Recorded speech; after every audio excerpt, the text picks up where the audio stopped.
Bonjour, en direct de l'ESMO à Barcelone et pour Medscape, donc je suis accompagnée du professeur Pascal Tomassini du département de pneumologie à Marseille, donc de l'APHM, le professeur Benjamin Besse, oncologue médical à Gustave Roussy, moi-même Marie Vislez, pneumo-oncologue à Cochin, à PHP Hôpitaux de Paris.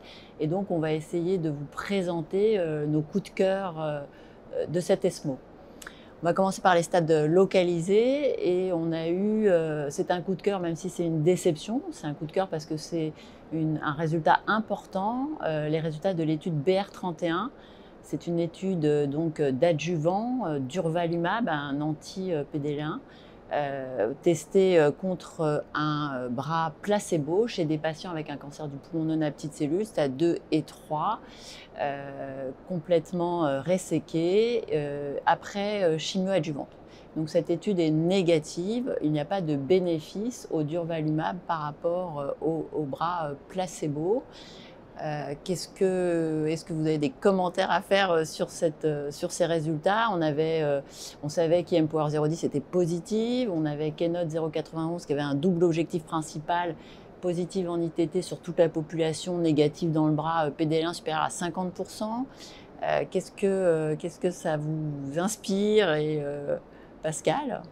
C'est vrai qu'on s'y attendait un peu, mais ça complexifie encore un peu tout ce paysage-là en fait, de traitement périopératoire peut-être des cancers du poumon localisés. Donc, on en discutait tout à l'heure par rapport à des résultats qui ont été présentés au WCLC un peu plus tôt. C'est vrai que ce qui est surprenant, c'est qu'à nouveau, il n'y a pas d'impact de PD-L1. Donc finalement, ça confirme et ça met un peu en outlier l'étude de l'atezolizumab, qui a un résultat très fort, mais les deux autres, finalement, ça veut bien dire que les micrométastases, on ne connaît pas la biologie et personne est capable de mesurer PD-L1 puisqu'on ne les voit pas. Et effectivement, sur le périopératoire, au World ont été comparés, et c'est pas très bien, mais Checkmate 816, donc que le préop, et le périop, la 77T, avec des courbes qui sont très en faveur du périop. Mais dans le bras périop, ils n'ont inclus que les patients qui reçoivent le niveau. Donc d'un côté, il y a tous les patients opérés, et de l'autre côté, il y a les opérés qui vont bien, c'est-à-dire ceux qui reçoivent le niveau. Et hop, on exclut tous ceux qui ne reçoivent pas de niveau, et on a des belles courbes qui se séparent. Je crois qu'il va nous falloir un essai pour vraiment savoir s'il faut faire du périop ou du préop. Absolument, et c'est vrai que ce qui probablement rend ces études hétérogènes entre elles, ça a été un tout petit peu abordé par le discutant, c'est la qualité de la chirurgie. On imagine qu'une chirurgie radicale, parfaite, où très peu de micrométastases circulent, on aura moins d'impact avec l'adjuvant qu'une chirurgie moins perfectionniste. Et ça, dans toutes ces études d'adjuvant, on n'a pas forcément de données sur la qualité de chirurgie. Alors si on continue sur les stades localisés, ce matin, on a eu quelques résultats supplémentaires sur la 77T et AGAN sur l'impact de l'ADN tumoral circulant sur la réponse complète histologique et sur la rechute moléculaire. Donc en fait, c'est vrai qu'on le savait, mais ça a été redit ce matin, la clairance de l'ADN tumoral circulant entre la baseline et après la chimio-immuno est associée à la réponse histologique complète. Ça peut peut-être prédire pas parfaitement la réponse histologique complète. Et puis en post-opératoire, ça va pouvoir prédire peut-être la rechute moléculaire. On n'a pas tellement de données où c'est passé très rapidement sur la rechute clinique, mais est-ce que ça va pouvoir nous guider pour finalement, je ne pense pas à la chirurgie, hein, on n'en est pas à ce stade, mais les traitements adjuvants, on parlait d'un essai qui compare l'adjuvant, le périop au néoadjuvant pur. Qu'est-ce qu'on fait de cet ADN tumoral circulant ? Moi, je suis convaincue qu'effectivement, l'ADN tumoral circulant, ça peut être un bon marqueur pour arriver à adapter le traitement, à l'individualiser à un peu tous les niveaux, effectivement, probablement plutôt après la chirurgie, et pour déterminer quels sont les patients qui pourraient bénéficier d'un traitement adjuvant par immunothérapie, ou chimio et puis immunothérapie, et puis aussi peut-être pour éventuellement individualiser aussi le traitement à récidive et pouvoir prédire la récidive un peu plus tôt si récidive il y a. Et puis peut-être faire de la désescalade, parce que si on a un ADN, une clairance après 2 cycles, est-ce qu'on a besoin de faire 4 cycles? On a quand même 20% de patients qui ne sont pas opérés dans ces études, ce qui est quand même énorme. Peut-être que si on fait 2 cycles, l'ADN est négatif, hop, on peut les opérer plus tôt, on augmente le taux de résection. On voit bien dans AGENT justement que l'ADN tumoral circulant, en tout cas après 3 cycles, on a l'impression que le maximum a été fait et qu'on ne gagne pas entre 3 et 4, on n'a pas de majoration de la clearance. Et en tout cas, dans le bras placebo, au contraire, entre 3 et 4, ça réaugmente. Donc peut-être que 4, c'est trop et qu'il faut faire 3. Mais est-ce qu'on est prêt pour ces tests en routine, Benjamin, sur l'ADN tumoral circulant? Quels tests on ferait? En fait, il n'y a pas de standardisation et c'est des tests commerciaux qui sont hors de prix. Hein. Donc, il ne faut pas que ça pousse ce type de pratique. Il faut qu'on ait des tests pas chers et qui soient reproductibles. C'est théoriquement possible. Hein. Le PCR digital, ça ne vaut pas très cher si on sait que le patient est muté-Caras, enfin sa tumeur est muté-Caras. On peut le suivre comme ça. Mais ce serait quand même. Mais bon, faut faire attention parce que ces compagnies diagnostiques quand même arrivent très très fort avec ces tests-là. Ok. Alors, tu as parlé de désescalade. Donc, j'enchaîne sur un essai intéressant, je passe dans les stades 4. Dedication 1, je crois. C'est une étude de phase 3 où on fait de la désescalade thérapeutique. On compare 2 bras avec le Pimbro à dose standard, avec une chimio à base de cisplatine ou carboplatine et pémétrexate versus une désescalade du pembrolizumab, des résultats où on n'a aucune différence de survie, une étude ambitieuse sur la survie, c'est une analyse intermédiaire. Qu'est-ce que vous en pensez? C'est assez intéressant parce qu'en fait, c'est vrai qu'on est passé des études avec le pembrolizumab où les doses étaient en milligrammes kilo, avec au départ, il y avait la dose 2 mg kilo et 10 mg kilo qui étaient comparées et qui faisaient finalement pareil. On avait retenu 2 mg kilo. Et quand on est passé à la flat dose de 200 mg toutes les 3 semaines ou 400 mg toutes les 6 semaines, en fait, on a réaugmenté par rapport aux 2 mg kilo chez la plupart des patients. Et au final, la question se repose de est-ce que vraiment cette flat dose est la bonne? Et donc, ils ont testé effectivement plusieurs schémas qui montrent que le fait de faire une plus petite dose toutes les 3 semaines ou même encore une plus petite dose toutes les 6 semaines, ça avait le même impact en termes de survie globale. Et après, ce qui est intéressant, c'est donc c'était une analyse intermédiaire, si je me trompe pas, et qui prévoit finalement, en fonction des analyses, de désescalader encore et de donner finalement le pembrolizumab, non plus toutes les 6 semaines, mais toutes les 9 voire 12 semaines, donc de désescalader vraiment, ce qui pourrait avoir une application pratique très forte pour les HDJ notamment. En France, on a l'essai PULSE que tu conduis, Benjamin, tu peux nous en dire un mot? Alors, c'est une analyse intermédiaire effectivement de l'essai néerlandais.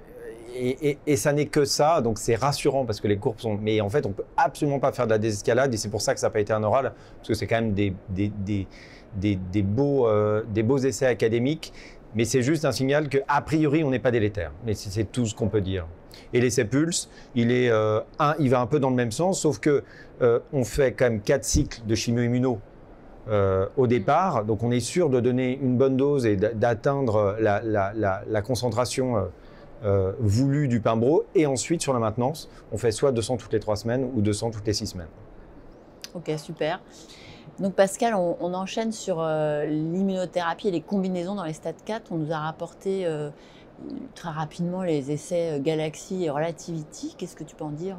Donc c'est ça, il y a eu plusieurs essais avec des combinaisons d'immunothérapie dans différents settings. Donc il y a eu l'essai Galaxy avec anti-TIGIT plus anti-PDL1 et l'essai Relativity qui combinait cette fois-ci nivolumab, chimiothérapie seule versus l'ajout d'un traitement anti-LAG3. Donc ces 2 études ne sont pas vraiment positives, mais pour autant ont donné des signaux en fait peut-être d'efficacité dans certaines populations en fonction notamment de l'expression de PDL1 pour certaines, et donc vont donner lieu à des études de phase 3. Et puis, a été présenté aussi l'essai Pionnier, qui est un essai académique français, multicentrique, qui comparait plusieurs combinaisons d'immunothérapie docétaxel en 2e ligne pour essayer d'outrepasser la résistance aux anti-PD1 et PDL1, qui est un essai négatif en termes d'efficacité, puisqu'au aucune de ces combinaisons d'immunothérapie n'a fait mieux que le docétaxel, mais pour autant avec des signaux d'efficacité chez certains patients qui justifient une analyse de biomarqueurs poussée pour arriver à identifier ces patients qui pourraient bénéficier de combinaisons d'immunothérapie. Benjamin, on enchaîne sur les addictions oncogéniques. Mariposa.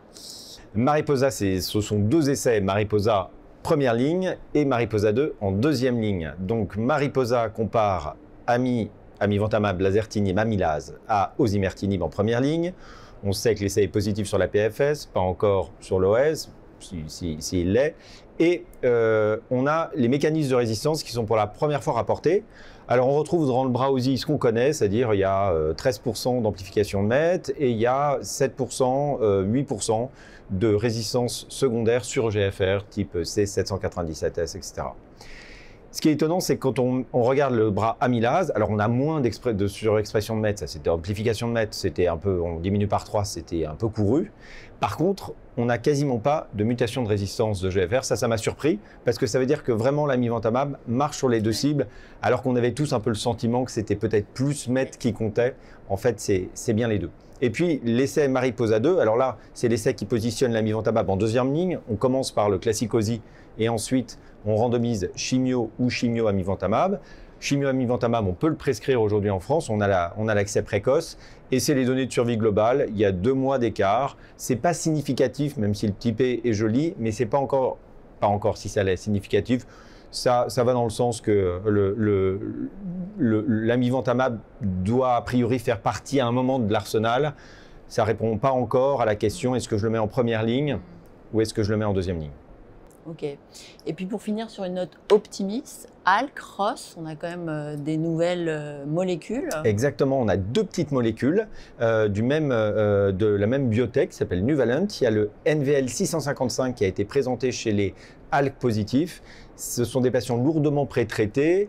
Ils ont quasiment tous reçu du lorlatinib et on retrouve une activité, un peu plus de 30% de réponse objective post-lorlatinib. Ça marche surtout si on a des mutations de résistance sur ALK. Si on ne retrouve pas de mutation de résistance sur ALK, ça marche bien. Exactement. Ouais. Donc, un médicament qui est plutôt bien toléré, qui n'a pas les effets a priori neuro du lorlatinib. Donc, vraiment à suivre, ils vont a priori faire une randomisation en première ligne contre alectinib. Et puis un deuxième qui s'appelle NVL 520, excuse-moi. Zidezantinib, j'ai mis du temps à l'avoir. Lui, c'est un anti-ROS1 qui est testé chez des patients qui ont reçu au moins un ROS1. En moyenne, ils avaient reçu 3 lignes, donc là aussi lourdement pré-traité, la moitié ont des métacérébrales.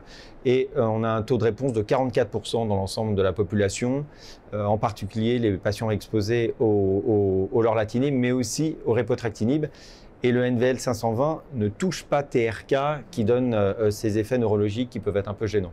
Donc là aussi, essai randomisé à suivre, mais un médicament là aussi bien toléré, intéressant.